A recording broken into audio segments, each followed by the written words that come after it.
Okay, let's do some problems now. Trying to share my screen. Okay, we have a question here.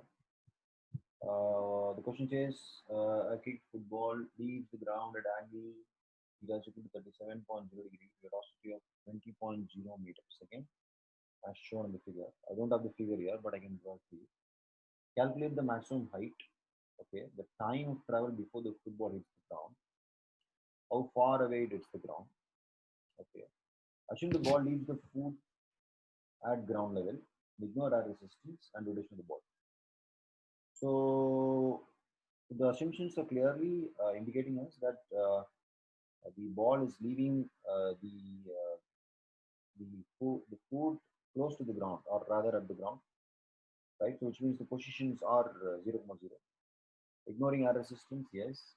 The rotation of the ball, yeah, that also plays a key role, which we will not be discussing here. Okay, so let me, as usual, before we solve any problem, it's important for us to draw the axis, to define the axis, right? Right. So let me define the axis here. So we have x here, we have y here like this, and let's say the ball is at 0,0. The ball is right here, right? That's the position, the initial position of the ball, right? And that's 0. Now it's given in the question, right? It's positive. Let's remember that. Right. So it's given the question that the ball is kicked with a velocity of 20.0 meters per second. That's basically talking of initial velocity, right? So you have to show it in the form of an arrow. This is how, okay,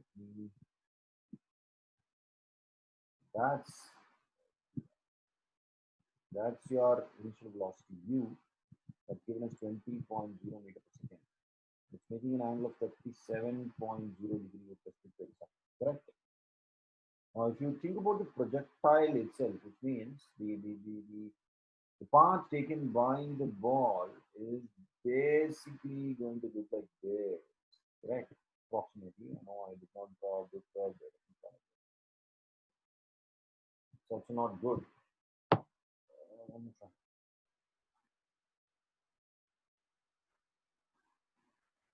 Yeah, better. Fine. So that's all the question has given us.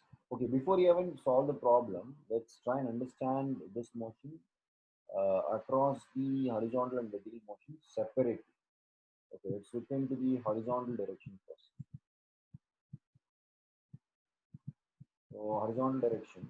So we have to find out the velocity across the horizontal direction, the initial velocity, or rather the velocity is the same across, so it doesn't matter. So how do I find it? By resolving vectors. So it means I basically have to take u times cos theta, right? So u here being 20, right? Yeah, it's 20.0 into cos 37 degree. And that's giving us how much? 16.0 meter per second. So that's the velocity across the horizontal direction. Please remember, it's not going to change at all. Right. So the second, or rather, the only equation which we have here is that it is equal to what? Horizontal displacement divided by time taken. Right. This is all we have when it comes to horizontal. There is nothing much to discuss here. So let's quickly move on to vertical direction.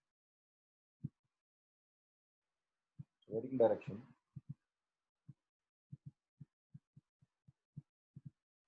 What's happening in the vertical direction? So again, at time t is equal to 0, I not to know the initial velocity in the vertical direction, right? Now, please remember this velocity is subject to change because it's undergoing acceleration in the vertical direction, correct? So you have uv as u times sine 37 degree. So it's basically 20.0 times sine 37 degree, which is going to give us 12.0 meter per second, and this is the value at time t is equal to 0. Don't forget that. And we also have acceleration. We also have acceleration to be minus 9.8 meter per second square. Reason why it's negative, because acceleration is downwards, it means it's along the negative y-axis. Correct? Do we have anything else? I don't think we can come up with anything else when it comes to vertical direction without knowing the question. Okay, so let's look at the question now. The question, the first question, if I go back, it says the maximum height. Okay, the maximum. Now you can quickly relate to the fact that this has to do with the motion in the vertical direction, right? So which means I have to solve the problem by approaching it along the vertical direction. Okay, so maximum height. So it means I am interested in the uh, the displacement in the vertical direction when it reaches the maximum height. Okay, so from just the previous discussion, we know that the initial velocity in the vertical direction to be 12.0 meters per second. We also know the acceleration to be minus 9.81 meter per second square. If I know one more known, I can actually find this. And we know that actually. When the ball reaches the maximum height, its final velocity there at that point is actually zero. Wait a second. Yes, now I have three knowns and one unknown.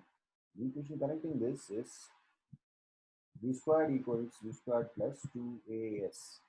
So v squared is 0. So this becomes 0 squared. So u squared becomes 12.0 whole squared minus 2 into 9.81 times s. So solving this will give us s to be 7.35 meter. So that's the maximum height which the ball reaches. Correct? I'm writing into three significant figures. Yes, because all of them are in three significant. That basically means this one, this h here is equal to 7.35 meters. That's done. Okay, now what is the next question? The time of travel before the football hits the ground. Where is it going to hit the ground? Where is it going to hit the ground? It's going to hit the ground somewhere here. Before it hits the ground, right? Time of travel before it hits the ground. Okay. Second question. Time of travel before it hits the ground. Okay. Now time is something which is connected to both horizontal and vertical direction. Correct. So we don't know which direction to approach to solve this problem. Let's try the horizontal direction. Let's try the horizontal direction. Okay, so the only equation which we have in the horizontal direction is UH is equal to horizontal displacement divided by time theta. Okay, now I know what is UH to be. I know UH to be 16.0 meters per second. So this is 16.0 meters per second. Okay, but do I know horizontal displacement? I don't know. So if I don't know horizontal displacement, I really can't find time taken. There are two unknowns here, which means I really can't do anything more. So unless and until I know horizontal displacement, I can't find time taken. So this method, this is not going to help us. So let's move on to vertical direction. Okay, so in vertical direction, what's happening? The question is asking for the time of flight, correct? Time of flight, time of travel, the entire journey before it hits the ground. So time is the question mark. We know that the initial velocity to be what is that? 12.0 meters per second, correct? Yes, it's 12.0 here. Okay, 12.0 meters per second. Now, if you guys are going to tell me that the final velocity is going to be zero, your mistake. Please remember the question clearly says before it hits the ground, right? Which means the ball is it's not hit the ground. It's not going to become zero. So we don't know what is the final velocity, right? But know the acceleration due to gravity be 9.81 meters per second squared. No, agree. Is there anything else which we know? We know what is here. There is only other variable which is involved is s. S in the vertical direction. Now the time of travel for the entire before it hits the ground is the question, which means it's coming back here, right? Coming back here, which means it's if you look at it only from the vertical direction point of view, it's basically like coming back to the same spot from where it was kicked, right? Which means the displacement is zero there, right? It's kicked from a certain point, it goes up, it comes back to the same point. So which means the displacement is zero. Think about it. So we know what is the vertical displacement now.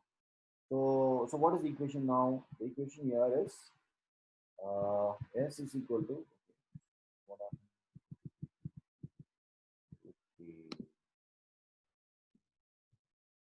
The equation involved is S is equal to ut plus half at square, right?